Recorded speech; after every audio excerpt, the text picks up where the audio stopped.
출애굽기 9장 13절에서 35절까지이지만 너무 긴 관계로 25절에서 35절까지만 봉독하겠습니다. 출애굽기 9장 25절에서 35절까지 저와 여러분들이 한 절씩 교독합니다. 25절입니다. 우박이 애굽 온 땅에서 사람과 짐승을 막론하고 밭에 있는 모든 것을 쳤으며 우박이 또 밭의 모든 채소를 치고 들의 모든 나무를 꺾었을 때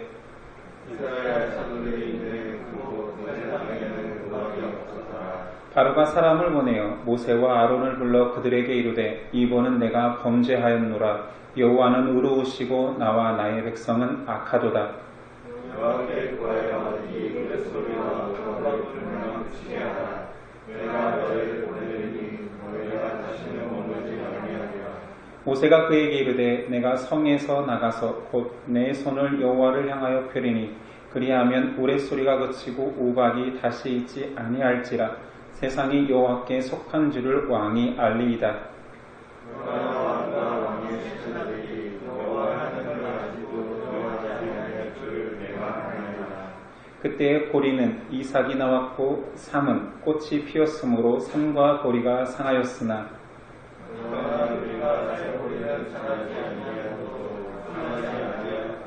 모세가 바로를 떠나 성에서 나가 여호와를 향하여 손을 펴매 우레소리와 우박이 그치고 비가 땅에 내리지 아니하니라. 바로가 비와 우박과 우레소리가 그친 것을 보고 다시 범죄하여 악령을 악하게 하리니 그와 그의 신하가 똑같더라. 함께 읽습니다. 바로의 마음이 완악하여 이스라엘 자손을 내보내지 아니하였으니 여호와께서 모세에게 말씀하신과 같더라. 아멘. 오늘 말씀의 제목은 주를 향한 당연한 순종. 오늘 말씀은 애굽에 떨어진 10가지 재앙 중 피개, 이파, 악독, 우매, 흑, 장 중 7번째 우박 재앙입니다. 6번의 재앙에도 여전히 바로는 자신의 뜻을 굽히지 않고 교만한 상태입니다. 바로가 여전히 예전과 동일한 상태라는 것을 알 수 있는 구절이 오늘 말씀 13절에 보면 여전히 아침부터 나일강의 신인 크놈 신에게 제사를 드리기 시작합니다. 앞에서 언급했다시피 아침마다 나일강가로 나가는 것은 크놈 신에게 제사 드리기 위함이라 했습니다.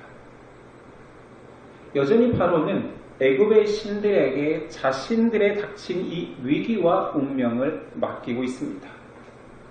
한 번쯤은 이겨주시겠지 했을까요? 바로의 강팍한 마음에 대한 하나님의 말씀이 이렇습니다. 재앙의 분명한 목적이죠. 14절 내가 이번에는 모든 재앙을 너와 네 신하와 네 백성에게 내려 온 천하에 나와 같은 자가 없음을 네가 알게 하리라. 또한 16절 내가 너를 세웠으면 나의 능력을 네게 보이고 내 이름이 온 천하에 전파되게 하려 하였음이라. 마치 하나님께서는 자신의 영광을 드러내기 위해서 바로를 그 왕좌에 계속 있게 하신 것처럼 표현합니다. 바로가 계속 약속을 어기면서까지 재앙에 대해서 계속 버팀으로 인하여서 하나님의 영광이 애굽을 넘어 온 세상에까지 그리고 하나님의 이름이 만방에 전파될 것이라 선언하십니다. 바로의 황당하기까지 한 이 고집은 사람들의 마음을 대변합니다. 고난 앞에서 누구나 반성하는 듯 하지만 그 상황이 지나면 언제 그랬냐는 듯이 또 교만해집니다. 우리 속담에 화장실 들어갈 때의 마음과 나올 때의 마음이 다르다는 꼭 그 표현과 일반입니다. 바로의 고집의 변심으로 인하여서 드러나는 것은 하나님의 오래 참으심에 대한 성품과 하나님의 권능의 능력에 계속 역사하십니다. 하나님은 이번 재앙 전 물론 앞에서 계속 한결같은 경고를 하셨지만 이번엔 특별히 날을 정하여서 그 재앙을 피할 수 있는 경고를 하셨습니다. 18절 내일 이맘때면 내가 무서운 우박을 내리리니 애굽 나라가 세워진 그날로부터 지금까지 그와 같은 일이 없었더라. 내일이라는 분명한 재앙의 시기를 줌으로써 하나님의 말씀에 두려워하는 자들이 대비하고 대피할 수 있는 시간적 여유를 주셨지요.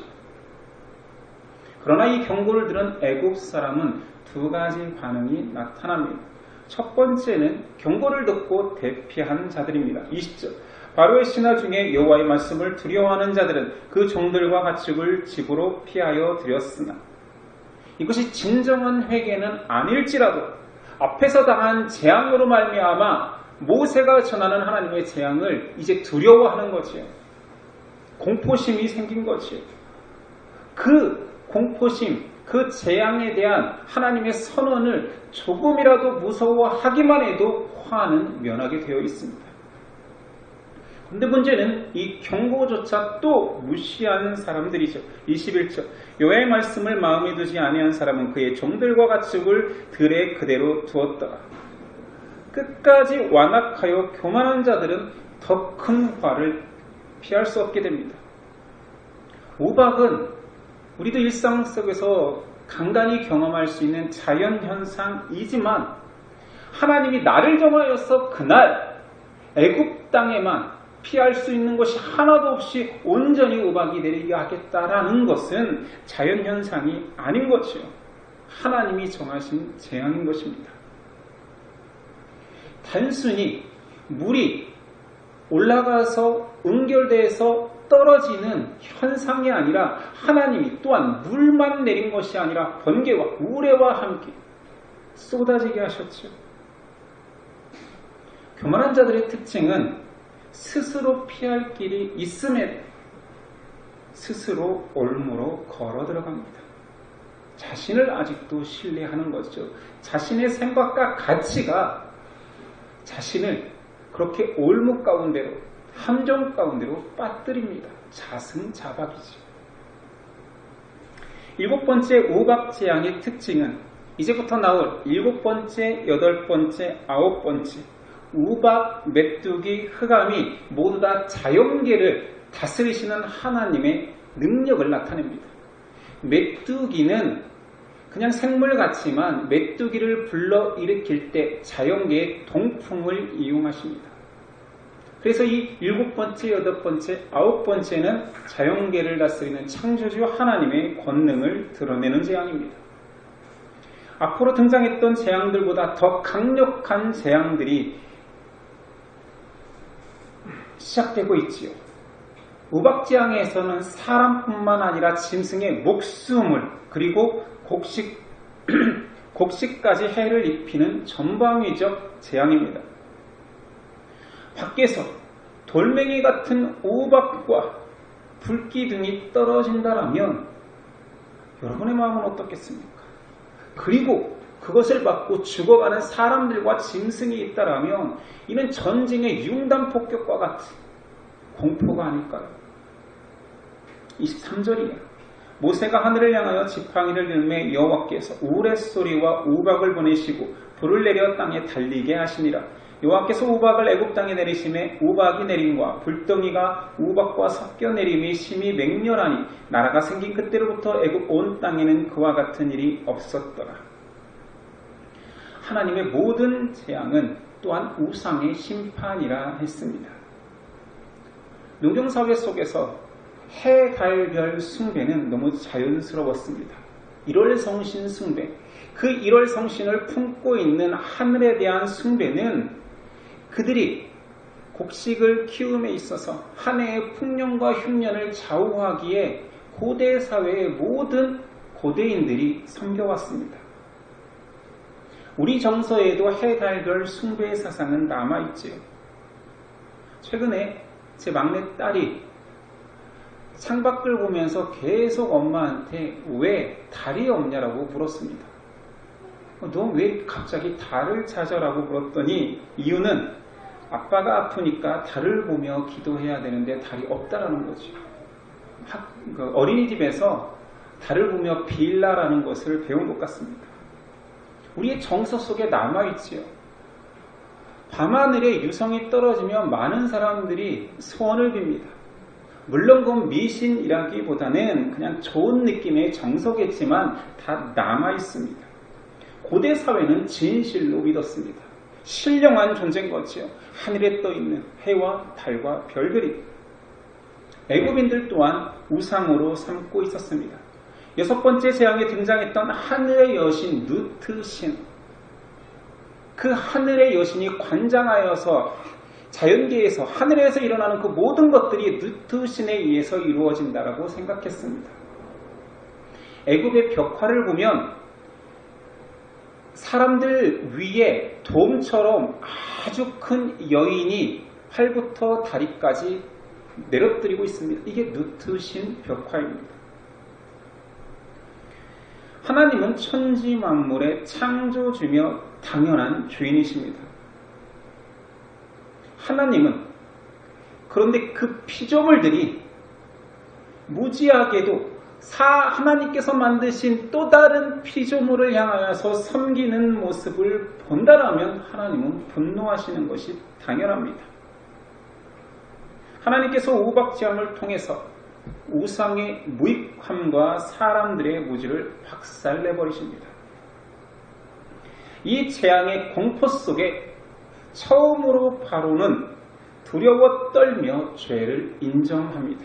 27절 바로가 사람을 보내어 모세와 아론을 불러 그들에게 이르되 이번은 내가 범죄하였노라. 여호와는 의로우시고 나와 나의 백성은 악하도다. 이것은 두려움 속에서 내가 범죄하였다라는 자백일 뿐이지 죄를 뉘우치는 것이 아닙니다. 자신의 결정에 의해서 이번 재앙의 결론이 또 이르렀구나. 내가 빨리 6번 재앙 때 내 마음이 돌이켜졌다라면 이런 무서운 재앙이 또 일어나지 않았을 것을이라는 후회에 가깝습니다. 백성을 보낼 테니 제발 이제 재앙을 멈춰달라고 간청하고 있습니다. 바로가 이 순간 간청할 때는 진심이었는지 모릅니다.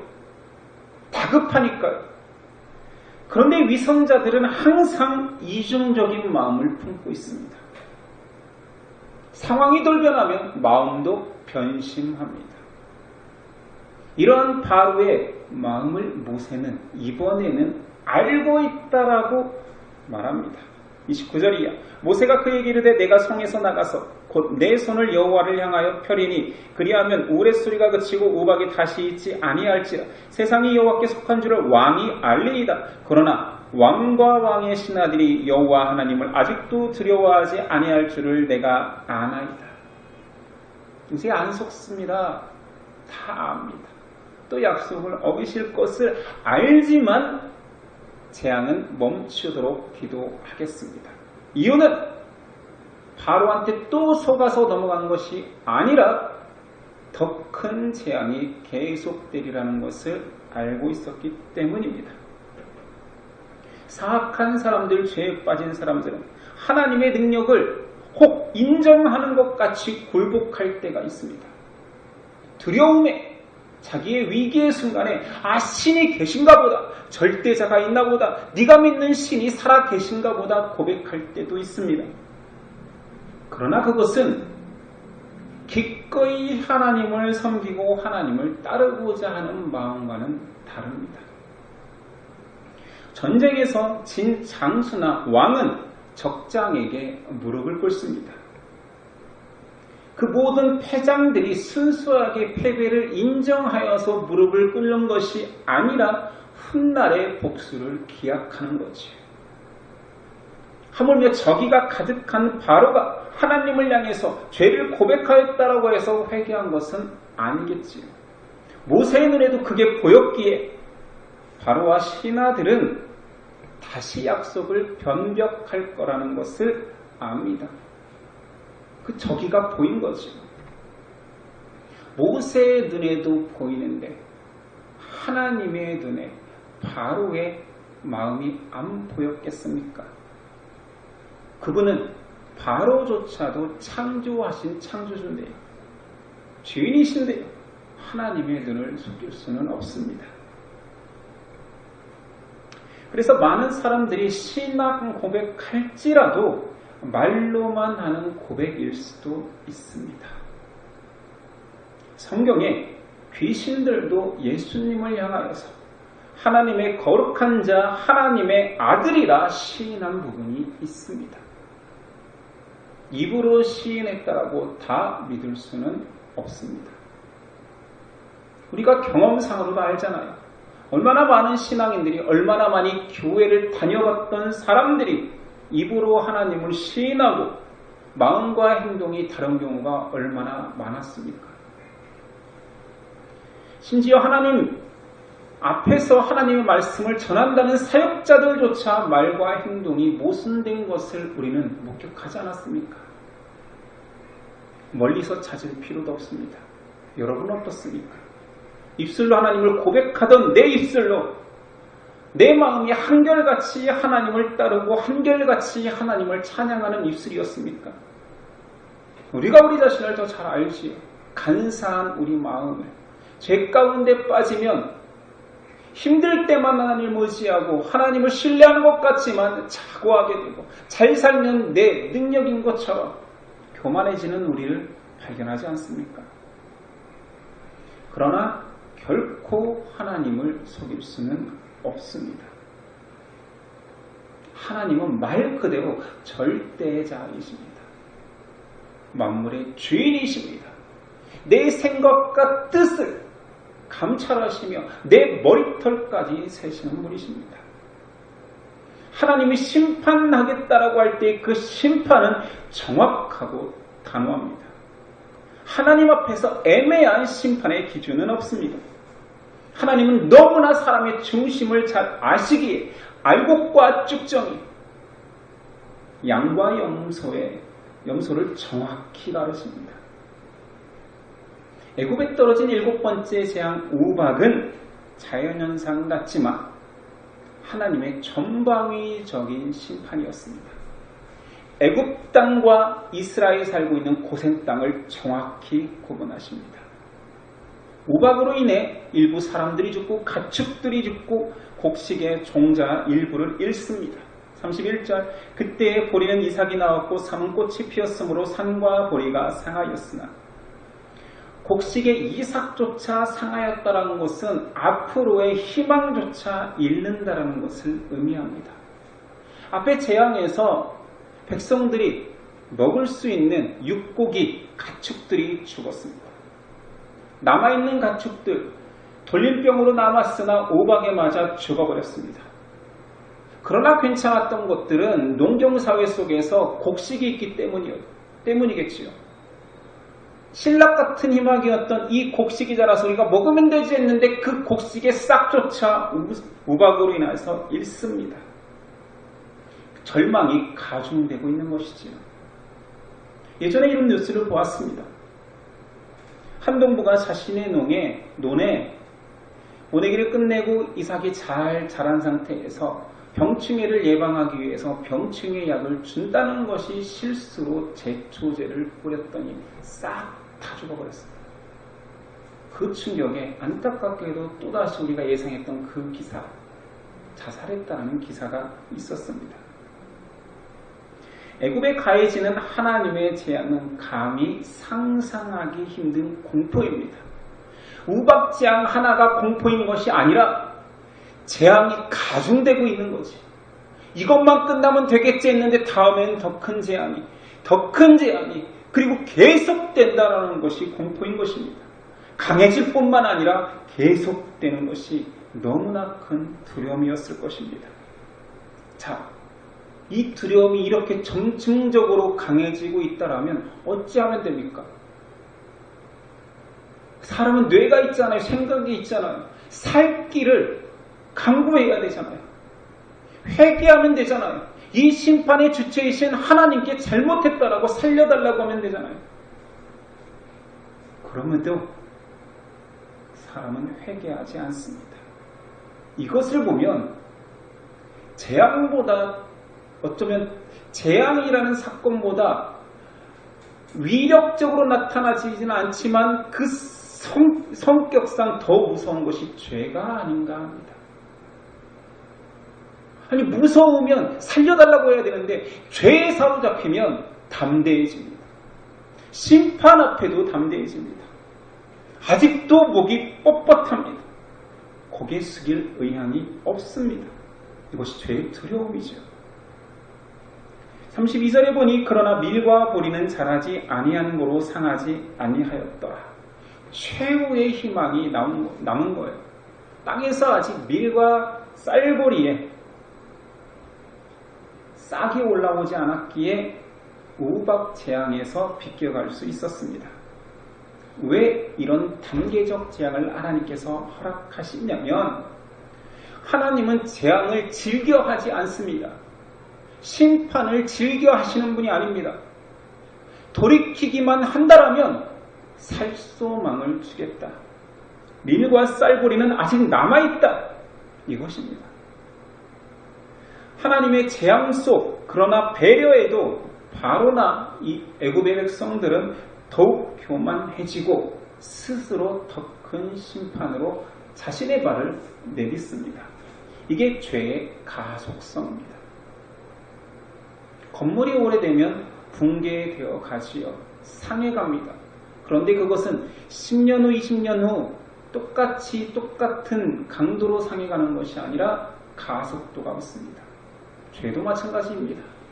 첫 번째 죄 넘어서면 두 번째, 세 번째가 동일한 강도로 일정하게 죄를 짓는 것이 아니라 가속도가 있습니다.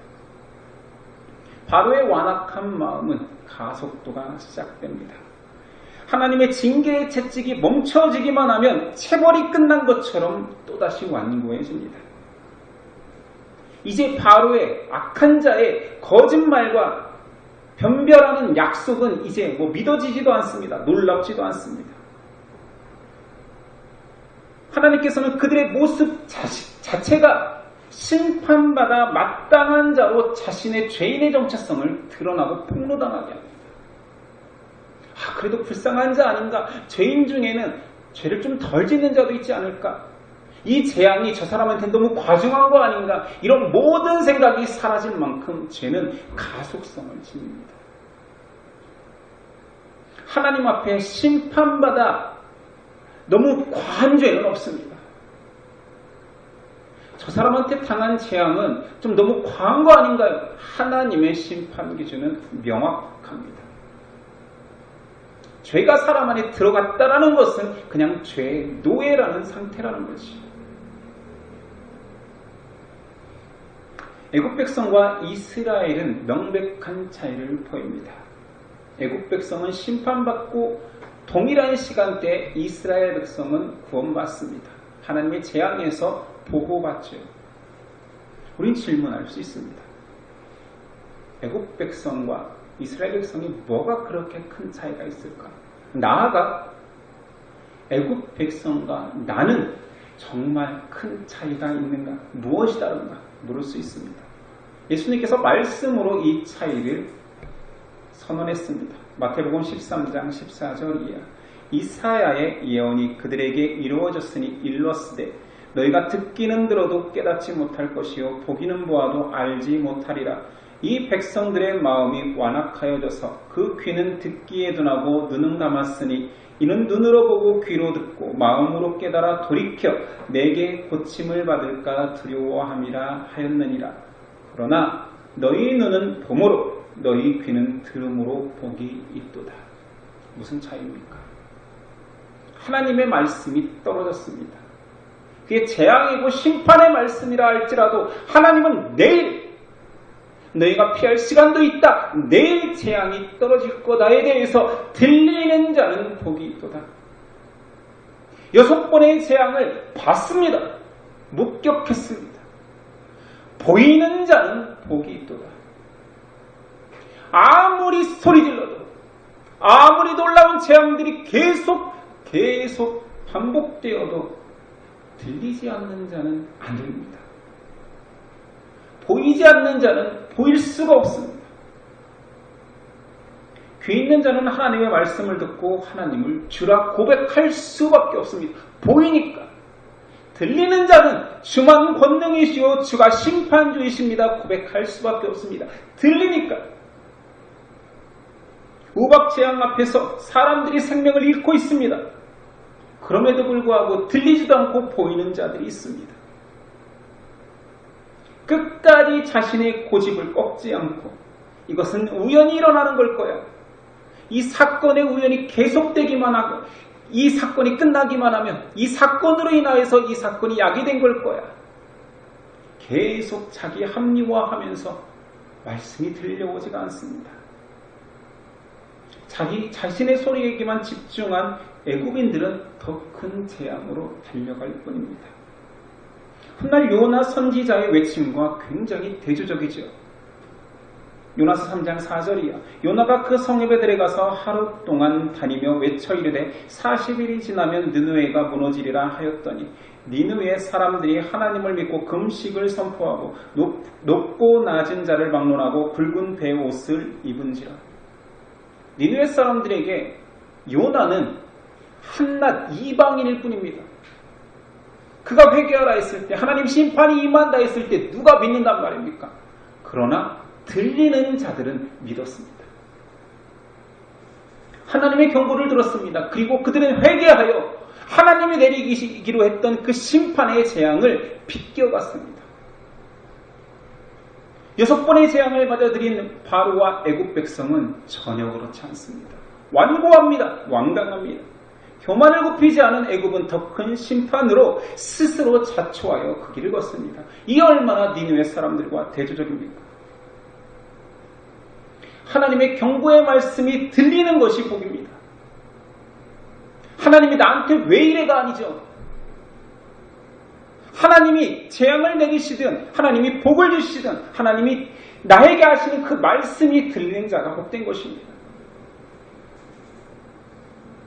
들리면 심판에서 벗어날 수 있습니다. 피하라 대비하라 하나님은 말씀하셨거든요. 하나님의 사람은 하나님의 말씀에 순종합니다. 순종하기 전에 말씀이 들리겠지요. 하나님의 사람은 하나님을 유일한 왕이며 주인이라 고백합니다. 마지막 날에도 애굽의 마지막 재앙과 같이 사람이 피할 수 없고 가장 강력한 진짜 완벽한 재앙이 시작될 것입니다. 그 날에 혹 시간이 있어 두려움이 시작되었구나 이 공포를 어떻게 벗어날까 하는 자들이 있을까요? 그때 가서야 불기둥이 떨어지고 세상이 종말이 왔을 때야 이제 회개해야지 방법이 무엇일까 고민할까요? 아니요. 10번의 재앙에도 흔들리지 않았던 그 완고한 죄의 강력함은 마지막 재앙 앞에서도 흔들리지 않습니다.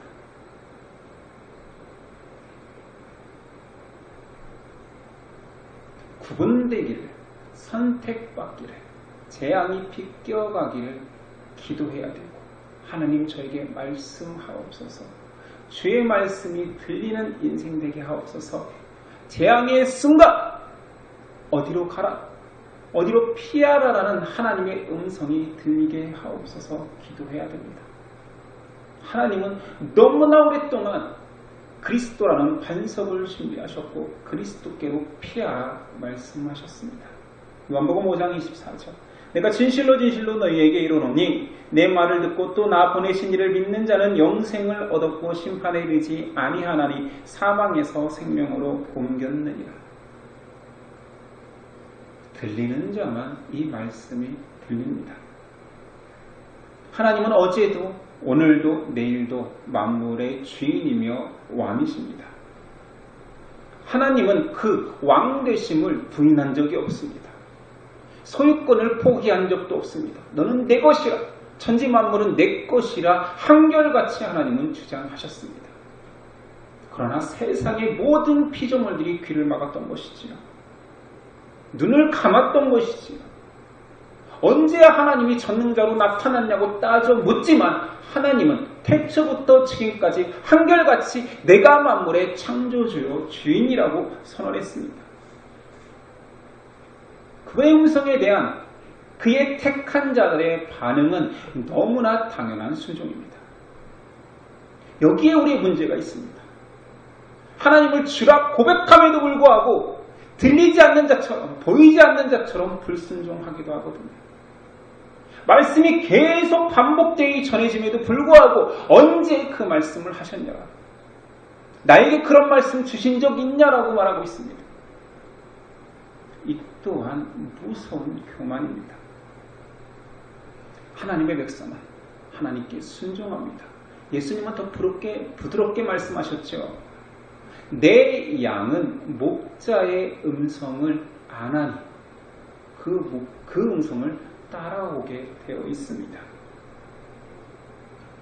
경고가 영원히 계속되지는 않습니다. 재앙이 영원히 계속 회개할 기회를 주면서 반복되지 않습니다. 애굽의 10번째 재앙은 끝입니다. 애굽의 모든 사람이 멸망하진 않지만 상징적이죠. 내가 경고의 메시지와 재앙을 보낼 것이다. 회개하고 돌이키는 자는 구원을 얻을 것이요 마지막 재앙의 날까지 너희 완고함과 교만과 죄를 회개하고 하나님께로 돌아오지 않는 자는 멸망할 것이라는 예표입니다. 개인에게도 경고가 끝나는 날이 있습니다. 언제까지 회개하지 않고 완고하게 버티는 자들은 그 날에 심판을 면키 어려울 것입니다. 자신이 닥친 고난이 얼마나 큰 고난이며 자신이 당해야 될 심판의 무게가 얼마나 엄중한지 모른 채 오늘을 먹고 마시고 살고 있습니다. 추석 명절 많은 사람들을 만날 것입니다. 직접적으로 복음을 전할 수도 있고 아닐 수도 있겠지만 크리스찬들까지 안일해지지는 맙시다. 그들이 죄악으로 치달아 재앙을 면키 어려운 존재임을 기억하고 기도합시다.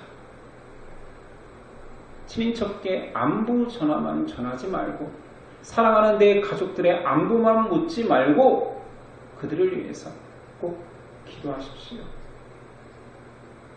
그들도 들려야 될 텐데, 그들도 보여야 될 텐데, 만물의 주인이 누우며 그 만물의 주인께서 재앙을 심판을 내리시겠다라는 선언이 떨어졌는데 어찌 나만 살 수 있는가라는 위기감과 또는 나를 구원해 주신 하나님에 대한 감사함을 함께 가졌으면 좋겠습니다. 경고의 메시지를 들으십시오. 경고의 메시지는 끝나지 않았습니다. 재앙의 메시지를 들으십시오. 재앙은 마지막 날 진정한 재앙으로 우리에게 다가올 것입니다. 그러나 우리는 그리스도의 음성을 듣는 자로 그 재앙에서 비껴감은 알고 있습니다.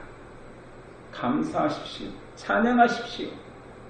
그 하나님의 은혜를 고백하십시오. 경고가 들리는 자 그리스도의 반석 안에 피하십시오. 영원한 안식처 그리스도 예수께서 우리를 구원하십니다. 오늘 말씀은 두 가지 마음이 우리 안에 같이 있어야 됩니다. 구분된 자로서의 감사와 감격. 그러나 이 재앙이 들리지 않는 자들에 대한 심판의 두려움을 우리가 먼저 가져야지만이 우리를 향한 하나님의 계획과 사명이 보일 것입니다. 기도하겠습니다. 주님, 우리를 들리는 자로 보이는 자로 복 주셔서 감사합니다. 내 능력이 아니었습니다. 내 열심이 아니었습니다. 어느 순간 들렸고 어느 순간 보이는 믿음의 선물을 받았습니다. 세상에 많은 사람들이 겁도 없이 자고하여 창조주 하나님을 향하여서 손가락질하고 그 하나님을 따르는 자들을 비아냥거립니다.